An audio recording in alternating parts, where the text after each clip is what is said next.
Hello everyone, today I decided to do a video about the PGCE because after watching my video on how I learned English, a lot of people asked me questions about the PGCE course because I didn't really elaborate on it in the video. So I thought that today I would do that.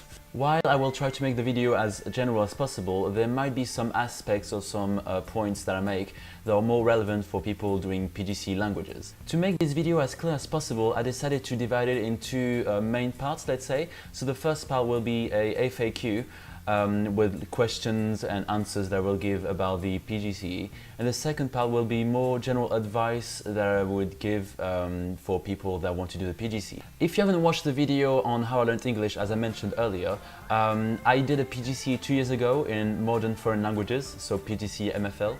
And so in this video, I will obviously answer general questions about the PGCE, but I will also give you my kind of experience and my impressions and all that stuff. So it might be a bit subjective, but it's up to you to take it with a pinch of salt if you want.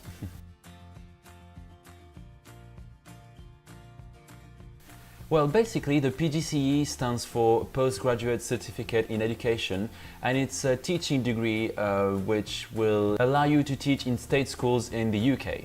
There's quite a few different types of PGCE you can do. For example, you can do a PGCE in maths, you can do one in music, chemistry, languages, PE, physical education, and so on and so forth. So in total, there are about 15 different PGCEs that you can do. So it's really up to you. To do the PGCE, there's quite a few criteria that you need to meet, and I will list them just now. One of the first requirements is that you need a BA with the 2-2 or a pass, so you don't need to particularly have a very high grade, you just need to have a degree. And usually you should have a degree in the subject you want to teach. So for example, if you want to do chemistry, then it's better if you have a degree in chemistry. I'm not sure if it's possible to teach maths or maybe chemistry if you have a degree in languages, unless you can maybe justify that you have high knowledge in the field of chemistry, for example. But it might be different for PGCE in languages because if, for example, you did a BA in psychology, but you're a native speaker of French or Spanish, for example, then it might be okay to do a PGCE in languages because you're a native speaker. However, I recommend to have a BA in languages to do a PGCE because you will have more like grammatical knowledge of your language or in languages in general. You'll be more like a linguist, I guess, so it can be quite useful, but you know, it's still possible if you haven't had a degree in any linguistic related fields. Another requirement is that if you're a non-native speaker of English, you might have to do an English proficiency test. I personally didn't have to do it, but I think my situation was different because the uni where I did my PGCE was the same one where I did my Erasmus exchange, and I did a BA in English as well, so I had like kind of proved that I could speak English because even my tutors from this uni you know, like could say that I could speak English, that I was, you know, like able to do the course, etc., etc. But if you're not in that situation, then it's likely that you have to do a proficiency test in English. But it's kind of obvious because you don't want to be teaching in England if you can't really speak English. That would be difficult for you anyway. So yeah. Before doing the PGCE, you will have to pass the literacy and numeracy test. The literacy test is basically to test your level of English, and it's regardless of whether you're a native speaker or not, so everyone will do it. And same goes for the numeracy test, which everyone needs to pass as well. For me, those tests were not very difficult because I revised 2 or 3 days before because I just thought it was like kind of easy. I was like, oh, I can speak English.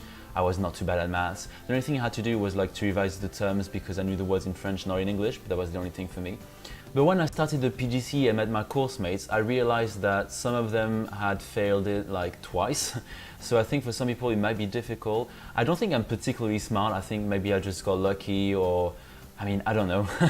But yeah, and the problem with this test is that if you fail it 3 times, then I think you need to wait a year to do it again, so that means you can't do the PGCE. So that's quite stressful because even though you signed up for the PGCE and you're enrolled, if you fail those tests, then you're screwed basically.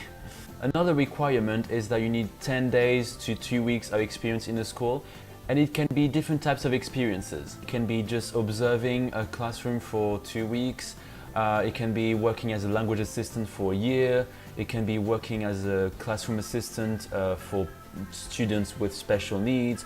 I mean, it can be that kind of stuff.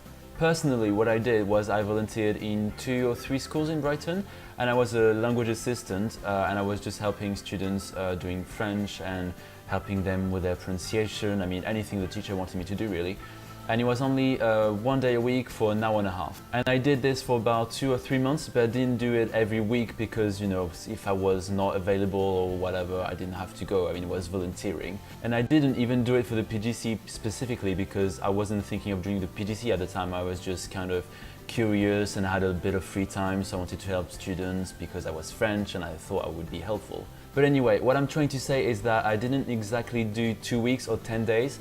And in the interview, they just asked me how many days I had done. I just said 10. I kind of lied. And even like what counted for me as 1 day was an hour and a half. So you can kind of lie, especially if you have a certificate that says you have volunteered for, I don't know, from March to July, and then they won't check how many days or hours you have actually done.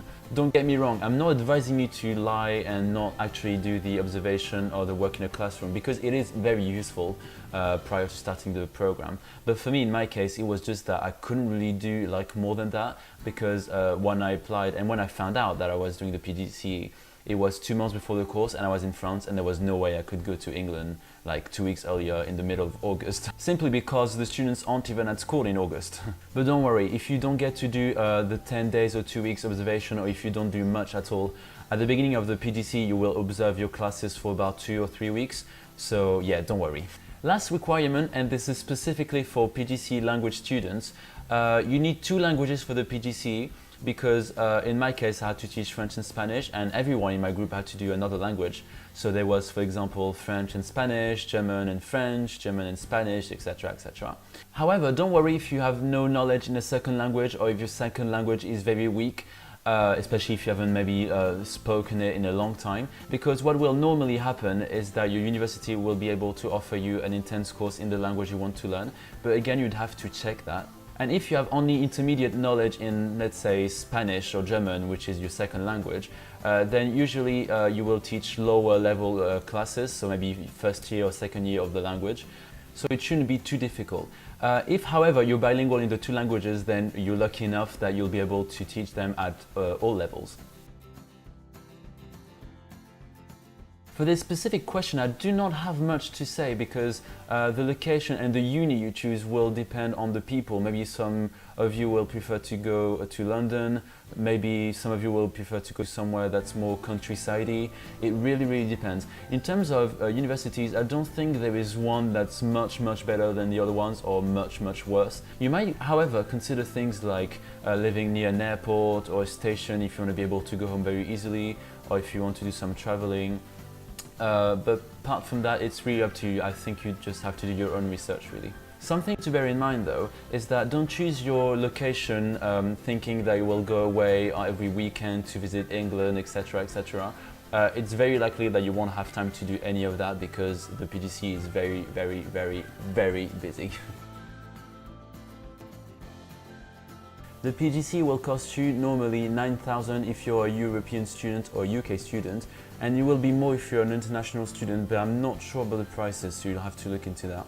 If you can't pay £9,000 for the course, which is a lot of money, you can have a loan as well, which is very good for students, because it's not a loan that you have to pay, like, for example, a year after the PGCE. It's a loan you have to pay when you earn a certain amount of money, and it's quite a high amount. So it's quite beneficial, and I took it and I still haven't paid back because I don't just earn the money yet, unfortunately. An amazing advantage with the PGCE, though, is that most subjects have a bursary, and for some subjects it's very high. I know right now for languages you can have £25,000, for other subjects you can have up to 30,000, but for other subjects though you have maybe nothing, or you can have like 4,000, so you have to look it up, unfortunately, because it really changes depending on the subject you want to teach. Another good thing about the bursary is that it's automatic, which means that you will get it like regardless of how rich your parents are or poor they are, or whether you have good or bad grades. I mean, you will get it. And then it's also tax-free, so the government won't tax you on the bursary. You can apply pretty much whenever you like for the PGCE, because applications usually start in October or November of the year before the start of the course. And if I remember well, you can apply up to July, Of course, I don't recommend that you do that because the course might get full because many people will have applied way before you. And also, if you have to move out to the city where you're going to do your PGCE, you kind of need a bit of time to find a house and stuff, which might be very kind of almost impossible in August, but it's up to you. In my case, I applied, I think, mid-May, and I had my interview in June. That was quite late, and I was lucky enough that I lived like literally 5 minutes from where they were holding the interviews, so that was very convenient. But if you don't live in the city where the university is, then you kind of have to plan for having to travel to the city to have your interviews and anything like PGCE related, really. So with the PGCE, you can basically teach in state schools in the UK, and in some cases you can also teach abroad. However, if your plan is to not really stay in the UK and directly going abroad, I would check beforehand if the specific country you're interested in accepts or recognizes the PGCE, because some don't, or some require another like diploma or certificate, or some don't recognize it at all. For example, in France, you can't teach in public schools with a PGCE. You have to do another degree. So bear that in mind because different countries have different requirements. In this second part, I'm going to give very brief tips and advice about the PGCE. And the first thing I want to say is to warn you that the PGCE is very, very difficult. And it's not so much difficult because the work you have to produce is difficult. It's because there's a lot of work. And a lot of people will probably say like, oh, I've already worked like 3 jobs at the same time. Once for 2 months I had to work like 60 hours every week, but the PGCE is much harder than that. I mean, it might be just my impression, to be fair, or maybe I'm just very pessimistic, but there will be a lot of work. I know on average I used to work 60 to 80 hours every week, which was ridiculous, and obviously physically you're tired and mentally you're tired as well.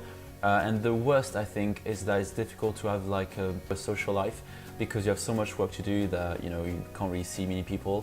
And sometimes that might lead you to feel like quite down because you're kind of alone sometimes and you work a lot, so it's quite like difficult, but it is worth it. My second advice, and it ties into what I just said, is that it's a bit sad, but enjoy spending time with your friends and family, because during the PGCE you won't really have time to do that anymore. Which is difficult, but it is true. I'm sorry if I'm kind of making you depressed right now or scaring you away from the PGCE, but yeah, I kind of need to say that, like, enjoy, your family and friends. My third advice is, before doing the PGCE, save enough money to kind of get by for a month or two, because even though you have the bursary and the loan, you will only see the bursary money after about a month or two into the course. So it's a good idea to think about that. And also for your accommodation, if you don't have a UK guarantor, then you might have to pay 6 months in advance or even 12 months in advance. So it's kind of good to be aware that you might have to spend a lot of money on the first months, but then obviously I hope you will get the money back with the bursary. But yeah, bear that in mind, because the last thing you want when you start the PGCE is to kind of have to worry about money, because it's stressful enough as it is to do the PGCE. My fourth advice, but actually it's kind of up to you, is that usually when you do the PGCE, they will ask you to read a few books from a bibliography. And personally, I did buy the books before the course. And I read them, but actually I found out that it's not really useful to spend money on books because you won't even talk about the books. I never even used them at all, so personally I thought that was a waste of money. So if I were you, I would maybe not buy the books. But of course, if you buy the books and you read them, then obviously it's not like a waste of time, it's better than to do it, but it's not exactly useful, but that's my personal experience. And my last advice, and it's a very important one, and it's also more relevant for people that are doing the PGCE right now, is that you need to be extremely organized. Like every week, file everything, organize your computer with your folders and your lessons like organized and all that stuff, so that if you want to look for something later, you don't have to look for ages, and it's good to know where everything is. That will save you a lot of time, and that's going to be very useful for the end of the course when you have to do an interview and you have to gather documents and stuff, because you will know where everything is. I really can't emphasize that enough, like be super organized and file everything. Okay, so that is it for today's video. I am very sorry if I was a bit pessimistic towards the end, but I wanted to give you my personal opinion, which again, as I said at the beginning of the video, is very subjective. So it's up to you to take me seriously or maybe less seriously, because we're all different and we all cope with situations in different ways. But yeah, I hope that was helpful and I answered most of your questions. Of course, if you still have any questions, please feel free to ask, because I probably forgot to mention a few things. If you decided to do a PGCE, or if you're doing one right now, I would really love to know about your experience of doing the PGCE, because I think it would be interesting if you told us in the comment section what you're going through, how it is, etc, etc, because I think that might be helpful for people watching the video. And if you did enjoy the video, then please feel free please feel free to subscribe, put a thumbs up, like my Facebook page, which will be in the description below, and I will see you later. Bye!